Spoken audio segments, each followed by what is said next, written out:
Welcome back viewers. हम बात कर रहे हैं एनवायरनमेंट पे और अब हमें सर बता रहे हैं कि जब उन्होंने WWF ज्वाइन किया तो उससे पहले उनका क्या बिहेवियर होता था और उसके बाद उन्होंने क्या रियलाइज़ किया और उनके बिहेवियर में क्या चेंजेस आए।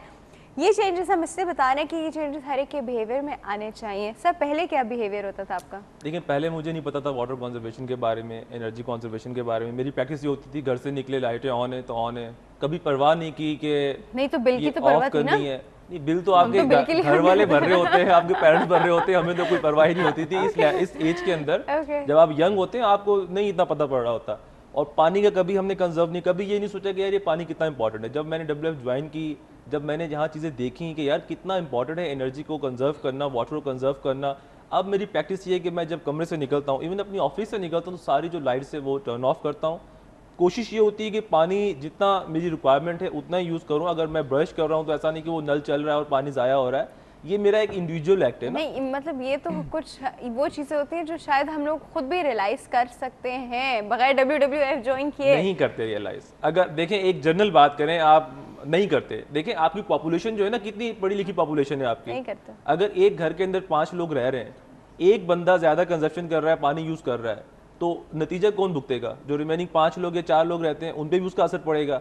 तो अगर हमारी पॉपुलेशन इस वक्त 17 करोड़ है, जिसमें से 3 करोड़ लोग ये प्रैक्टिसेस कर रहे हैं और बाकी जो आपकी आवाम है 15 या 14 करोड़ वो ये नहीं कर रहे, तो उसका जो असर है वो कौन भुगतेगा? वो हम लोग ही भुगतेंगे ना। तो ये इंडिविजुअल एक्ट होता है। ठीक है, ये चीज़ें लोग नहीं केयर करते, इसकी मैं भी नहीं करता था। ऐसी और बहुत सारी चीज़ें हैं। अगर मैं क्लाइमेट चेंज की बात करूँ, मेरे अपने फुटप्रिंट क्या है, मैं कितना जो है वो इन्वायरमेंट को पोल्यूट कर रहा हूँ अपनी हरकतों की वजह से, अपने एक्ट की वजह से, ये चीज़ें हमें नहीं पता थी। वो इस ऑर्गेनाइजेशन में आने के बाद पता चली और अब हम लोगों को अवेयर कर रहे हैं, डिफरेंट वर्कशॉप करवा रहे हैं, सेमिनार करवा रहे हैं, ट्रेनिंग्स करवा रहे हैं, लोगों से बात कर रहे हैं। और सबसे बड़ी बात कि हमने अब हमारा एक कॉर्पोरेट इंगेजमेंट प्रोग्राम है जिसमें हम डिफरेंट कॉर्पोरेट कंपनीज़ को अपने पास बुलाते हैं, उनके एम्प्लॉइज़ को, उनको लेकर जाते हैं, उनको ट्रेन करते हैं। जिस तरह अभी पहले आप बीच की बात कर रही थी, जो याया साहब का सवाल भी था, तो हम स्कूल के बच्चों को और जो कॉर्पोरेट सेक्टर है इनके एम्प्लॉइज़ को 100, 150, 100, 200 एम्प्लॉइज़ को हम लेते हैं, इनको बीच पर लेके जाते हैं, इनसे हम बीच क्लीनिंग करवाते हैं। सिर्फ बीच ही क्यों, सड़कें क्यों नहीं? झाड़ू दिलवाए सड़कों पे? देखें सड़कों पे तो इंसान घूम रहा है ना, लेकिन मरीन लाइफ के अंदर इतनी अकल नहीं है, वो इंसान की तरह उसके अंदर शऊर नहीं है कि वो अपने लिए खुद सफाई कर सके। अल्लाह ताला ने इंसान को अशरफुल मखलूकात बनाया है, उसको ये शऊर और ये सेंस दिया है कि वो अपनी चीजें ठीक कर सके। समंदर भी अच्छा, मैं तो अब जो देखा है मैंने स्कूल्स में देखा है कि उन्होंने बच्चे इकट्ठे किए और बच्चों को लेके चले गए जी सीवीयू में। अब सारे बच्चे लगे मेरी सीवीयू की सफाई करने के लिए। अरे भाई उनसे सड़कें भी साफ़ कराओ। उनके अगर सड़कें साफ़ नहीं कराओगे तो उनमें एहसास कैसे आएगा कि सड़कों पे कूड़ा नहीं फेंकना, कूड़ा फेंकने के बाद ये होता है जो वो कर रहे हैं। यू नो आई थिंक हर जगह साफ़ करवानी चाहिए, एवरी प्लेस। इसका मैं थोड़ा सा आपको बैकग्राउंड बताऊँ, वो बहुत ज़रूरी है जानना कि सीवीयू क्यों साफ़ करवाते हैं। मैंने जैसे मरीन लाइफ की बात की, तो जो हमारा हॉक्स बे वाला ये एक बीच का टुकड़ा है 5.5 किलोमीटर का, वो ग्रीन टर्टल का नेस्टिंग एरिया है। देखें एक रोड है, उस पर ट्रैफिक चल रहा है, उस पर इंसान है ना, इंसान के अंदर खुद भी अकल है, वो कुछ भी कर सकता है। लेकिन जो ग्रीन टर्टल का नेस्टिंग एरिया है, जो स्पीशी हर साल आके उसका जो इगलिंग प्रोसेस होता है वो आगे इस बीच पर हो रहा है, अगर वहाँ की आप सफाई नहीं करते तो वो जो स्पीशी अब यहाँ पर आती है, जिस तरह पहले फयाज साहब ने एक स्पीशी का जिक्र किया, वो यहाँ पर नहीं आएगी। उसका जो हैबिटेट है वो तबाह हो जाएगा। आज से 10 साल पहले एक और स्पीशी यहाँ पर आती थी, अब तो ग्रीन टर्टल की स्पीशी है जो यहाँ पर आती है। एक ऑलिव के नाम से टर्टल होता था, वो अब नहीं आता यहाँ पर।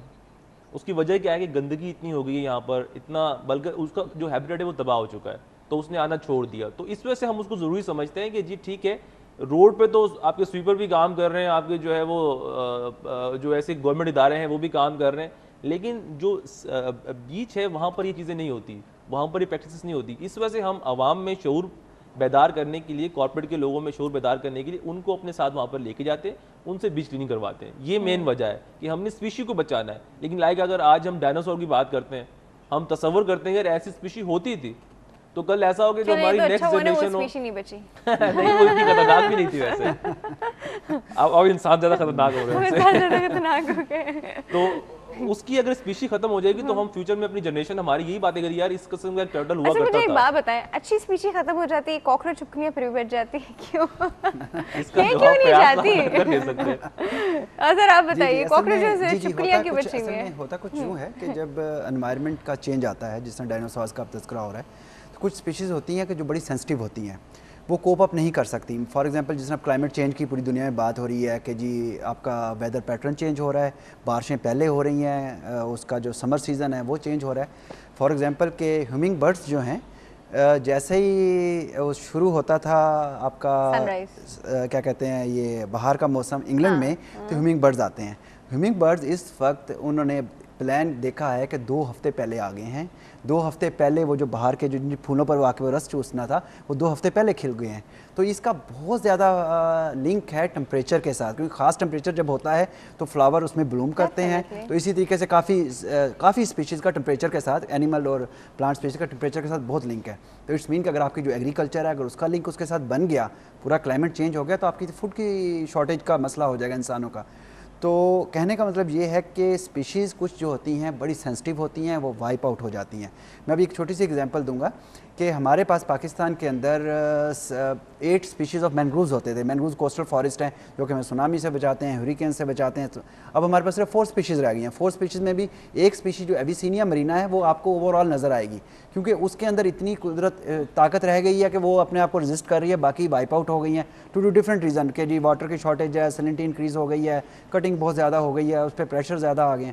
تو یہ فرق ہوتا ہے. اس لیے ڈائیورسٹی بڑی امپورٹنٹ ہے, لائف کی ڈائیورسٹی, بایو ڈائیورسٹی. اگر آپ ایک اسپیشی کو لنک نکال دیں گے اس سسٹم کے اندر سے, اس فوڈ چین کے اندر سے, ایکو سسٹم کے اندر سے, وہ الٹیمیٹلی دوسروں پہ بھی اثر ڈالے گا. تو یہ اصل میں ان کا کہنے کا مقصد ہے. دوسرا جو آپ کہہ رہی ہیں کہ why not in city, why only at وہ, تو یہ اس لیے لے کر جاتے ہیں یہ لوگ جس طرح کہہ رہے ہیں, اور میں بھی اس کے حق میں ہوں, جانا چاہیے کہ لوگوں کو پتہ چلنا چاہیے we are living in the city but we are producing at that. یہ کہاں اینڈ ہو رہا ہے آ کے, بالکل اگر وہ ریئلائز نہیں کریں گے یہ اینڈ کہاں ہو رہا ہے, وہ کرتے رہیں گے وہاں. فار ایگزامپل ہمارا کراچی آپ کو پتہ ہے 8000 ton per day solid waste generate کرتا ہے, 8000 ٹن. اور کیونکہ ہمارے جو سیوک ادارے ہیں دے آر اپنے ریسورسز کے اندر رہتے ہوئے, جو ان کو ریسورسز گورنمنٹ نے دیے ہے, اس کا مشکل سے 30 سے 40% صرف اس کو ٹھکانے لگا سکتے ہیں. جو بھی جام چکری گوٹ میں چلے گئے یا کسی بھی, باقی ریسٹ آف آپ کا یہاں تو سڑکوں پر نظر آئے گا آپ کو, یا ریلوے ٹریکس کے آس پاس نظر آئے گا آپ کو, یا آپ کی یہ جو اسٹارم ڈرینز ہیں ان میں نظر آئے گا. تو الٹیمیٹلی کہاں پہنچے گا, آپ کی سیل پہ.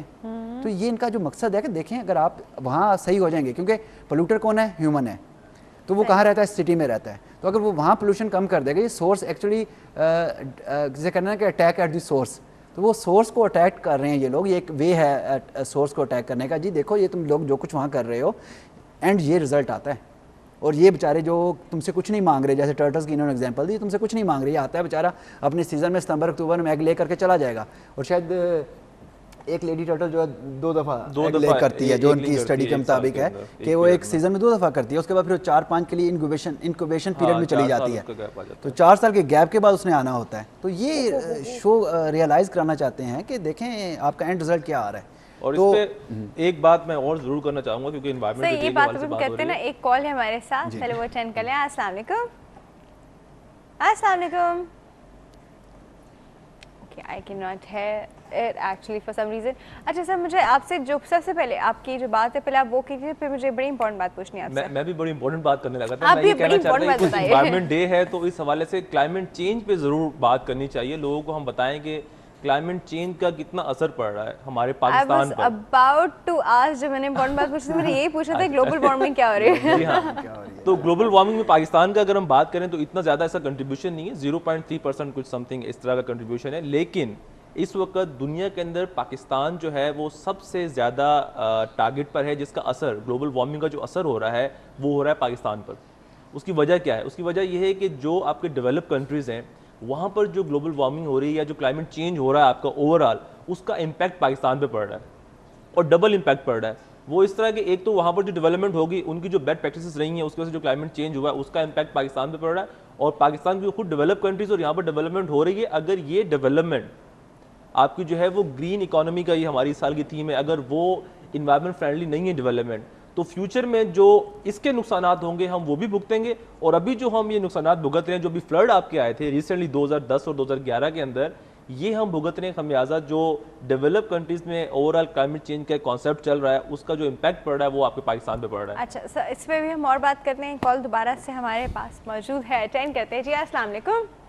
ڈاکٹر صاحب وعلیکم السلام, کیا حال ہے آپ کا؟ بالکل ٹھیک ٹھاک. فدا صاحب کیسے ہیں آپ؟ بالکل ٹھیک, اللہ کا فضل. طبیعت ٹھیک ہے آپ کی آج؟ बिल्कुल ठीक हूँ। अच्छा जी, आवाज़ नहीं आई ज़रा से, क्लियर आप आवाज़ नहीं आ रही, मुझे लगा आपका गला नहीं, खराब। आवाज़ मेरा तो ख्याल है कि असल में मैं तो हमारे यहाँ तो लाइट का तो मसला है ही है, काफ़ी वक्त से आपका प्रोग्राम नहीं देख पा रहा, तो आज ब्लाइंड कॉल किया, मैंने कहा खैर खैरियत तो पूछ लो। अल्लाह, आप वाकई में काफ़ी अरसे से प्रोग्राम में दैट्स सो सैड। Exactly. अच्छा जी, आज है वर्ल्ड एनवायरनमेंट डे और हम एनवायरनमेंट पे बात कर रहे हैं और हमारे पोल का सवाल है कि क्या आप वाकई कूड़ा करकट जो होता है वो सारा का सारा घर उठा के लाते हैं और फेंकते हैं या फिर बाहर ही कहीं फेंक देते हैं? नहीं, हमारे तो ये महल्लों में तो कैंट बोर्ड वालों ने वो बनाए हुए हैं ना, वो अच्छे खासे डस्टबिन्स। हाँ, लेकिन अनफॉर्चुनेटली वो मैं कई दफा महल्ले वाले जो बच्चे भी लाते हैं उनको मैं बोलता हूँ कि इसको इसके बीच में डाल दिया करो। मोस्टली यही होता है कि वो उसके बीच में नहीं होता, कोई 20-30% जो डेबरीज हैं वो बाहर ही होती हैं, बाहर ही होती है। तो काउंसलिंग, हाँ मेरी कोशिश होती है कि महल्ले में कुछ काउंसलिंग की जाए लोगों को, कि ऐसी अवेयरनेस हो। हाँ, लेकिन ये कि मोस्टली यही होता है कि इतनी अवेयरनेस अभी नहीं आई कि वो हम सफाई का ख्याल घर के अंदर भी और महल्ले में और गलियों में भी रखें।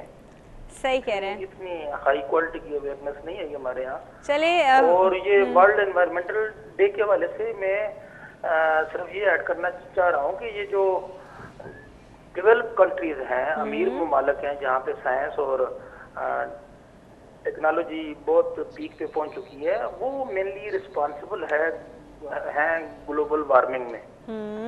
और उनके यहाँ जो भी ये सारे मामलात हैं, जो नई हजरत इंसान ने नई साइंस की इजाद की हैं, तो उसमें जो यूरेनियम है ये बेपनाह हो रहा है, तो उन ममालिक की कंट्रीब्यूशन इस अर्थ को सेव करने के लिए फाइनेंशियली और ओवरऑल क्या है, उन्होंने कुछ कंट्रीब्यूट किया। मसलन जो गरीब ममालिक हैं उनकी तो ग्लोबल वार्मिंग में शायद इतनी कंट्रीब्यूशन नहीं है, वो तो मेन जो है ठीक है, वी गॉट योर पॉइंट। ठीक है, इसी पे डिस्कस करें फिर। Thank you so much for your call. अच्छा जी, हम वही ग्लोबल वार्मिंग ही डिस्कस करें और उसके इफेक्ट्स डिस्कस करेंगे। अभी एक छोटा सा ब्रेक है, ब्रेक के बाद वापस आ रहे हैं और ग्लोबल वार्मिंग डिस्कस करेंगे, कहीं नहीं जाएगा, विल बी राइट बैक।